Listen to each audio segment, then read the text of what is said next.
Hi, I'm Leanne. I'm a lightworker and a mother to 3 special girls. I strive to continue learning, growing, and to collect new skills. I'm a psychic medium, Reiki master teacher, and Akashic record reader and energy healer. I am so excited to share what I've learned and what I'm going to learn and the ups and downs of life. Thank you for joining me on my journey. Welcome to Life of a Lightworker podcast. Hello, thank you for joining me. I'm pulling a card from the Healing Waters Oracle deck, and my intention is, what do you, the person who's listening, need to hear, need to know right now?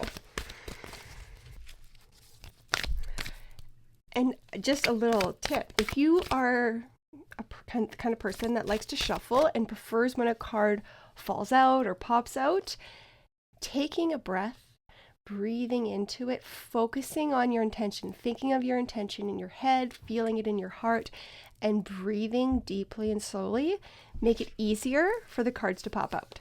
Whenever I find myself shuffling and it's not popping out, I'm like, right, I have to breathe. And as soon as I take a second to breathe, it pops out.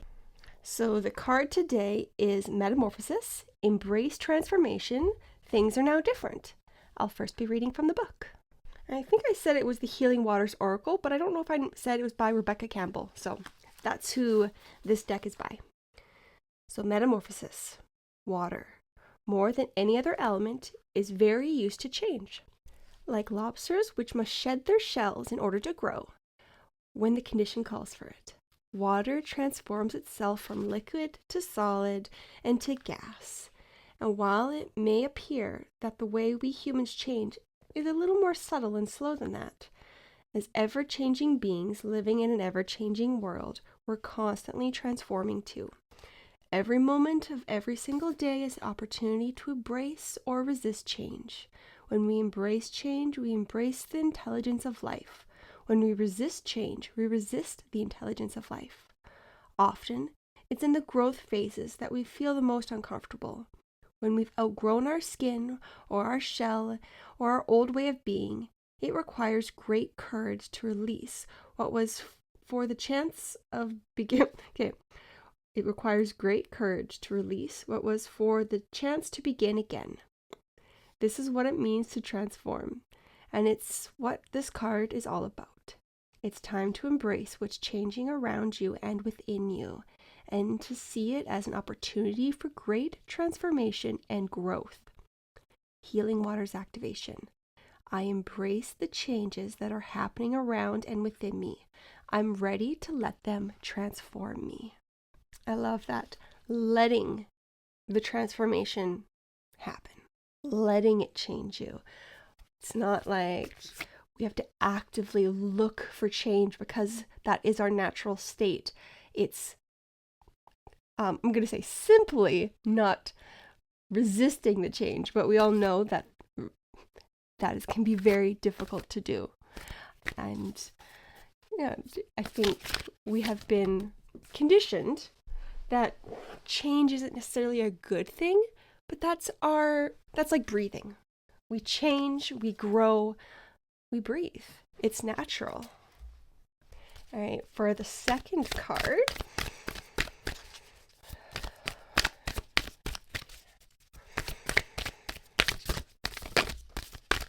and we have Stagnant Waters, Feeling Stuck, a call for shifts, flow, and change. So from the book, perhaps it's the movement of water that contains the intelligent flow of energy that makes life possible, the life force that animates all living things. When water stops flowing, it becomes stagnant. This lack of flow can cause a buildup and lead to pollution. Perhaps we're like that too. Perhaps we need flow just as much as the waters of the world. This card brings with it a call for flow, movement, and change. How can you begin to flow a little more with life's changes? Where in your life do you feel stuck? What has become stagnant or lack of vitality and ease and flow? How are you being called to re-inject more movement into your life? Sometimes when we go through life, our energy becomes stuck physically, emotionally, spiritually, romantically, and yet life is always there to support our return to flow, to movement. This is a wonderful card to receive as it comes with a magnificent opportunity for shifting energy and embracing flow and new possibilities. Perhaps you've become complacent or just feel stuck. Maybe you've been avoiding something deep down, and this is causing the waters within you to become stagnant. Perhaps the intelligence of the water is inviting you to call upon the intelligence within you, to find the courage to embrace a new way of flowing with life. And the soul inquiry is, what feels stuck or stagnant in your life? What shifts are you being called to make? I think these cards go beautiful together.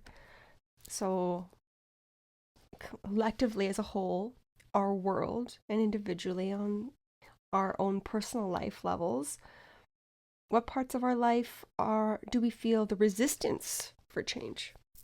What parts feel stuck? What parts feel hard to change? But when you feel into them, you know that change needs to happen. In order to grow, in order to move, in order to be where you want to be, there needs to be some type of change, but there's a resistance for that change. So exploring that feeling, that discomfort, and taking the time to sit with it. Figure out why it's there and get to know it.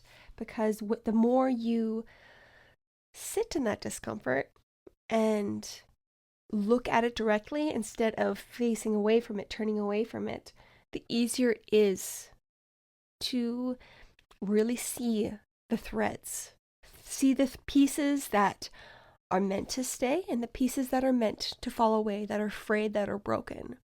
What can be mended, what can be tossed away, set aside, recycled. And we can only do that if we look at it. You cannot fix or mend a hole of a garment if you're not looking at it. You need to explore it and examine it. And that can be uncomfortable. So giving yourself the space and the time to do that. Explore these stagnant waters. Recognize these stagnant waters. And as you do it, it becomes easier and easier to recognize it before the flow stops. So as it's starting to slow down, we can see it within ourselves and we can make changes in our lives to keep the flow going, which is easier than starting it up after it has stopped. So this is about self-examination, getting to know yourself, how you are contributing to making those holes and causing those waters to stagnate, and what we can do individually is going to be vastly different. But something that's the same for all of it is turning inward, exploring, and being curious and open. And we're not going to like what we see. That's why we've been turning away from it, why we haven't been examining it, because we're not necessarily liking what we're going to see. So, being aware of that and giving yourself lots of grace in that uncomfortable time. And grace is not in looking at it, looking away, looking at it, looking away. But when you look at it and the feelings that you feel, forgive yourself. Don't judge yourself or put anything that would blame. Don't blame yourself for those feelings. And knowing that when you look at it, that's when you can take steps to change it. So anything that maybe you've done or someone else has done, you can take steps towards rectifying it. You can take steps to prevent it from happening again. You can break the pattern and the cycle by looking at it. And it's more of looking at it from like a more outside view. Try not to look at it from a deeply, like when you find yourself getting very like emotionally charged, take a breath, take a step back. Imagine looking at it from an outside perspective and exploring all the angles around it. So all the different perspectives, being aware of how these other perspectives might see and feel about the situation gives you a more well-rounded approach. And it makes it easier to, I'm going to say, it's not just logical, but you're also feeling it without the intense emotion that might be overshadowing it, because it can color the lens. And it's good to feel it and sit in it. And then after you've felt it, examine it to see what else there could be. Because sometimes, because of the events going on in our lives, certain events or certain threads might be more amplified than what they necessarily need to be. It's like it was magnified, so it's just been made to be so much bigger. And that's okay. That's kind of what we do as people. But being aware that if you look at it from another perspective, that might shift how things feel for you. So actively trying to put yourself outside of your own little perspective. All right, that's it for today. I'm really going to try to do one of these every week. It's been a really busy last few months, so I've been a little more sporadic with these, but I'm going to be doing my best to send one of these out every week, or at least every other week. I hope you have a good day. I hope you are kind to yourself and others. If you want to connect with me, my website is spruceenergyhealing.com. I'm on TikTok, Facebook, YouTube, Instagram, all Spruce Energy Healing. I hope you have a great day. Goodbye.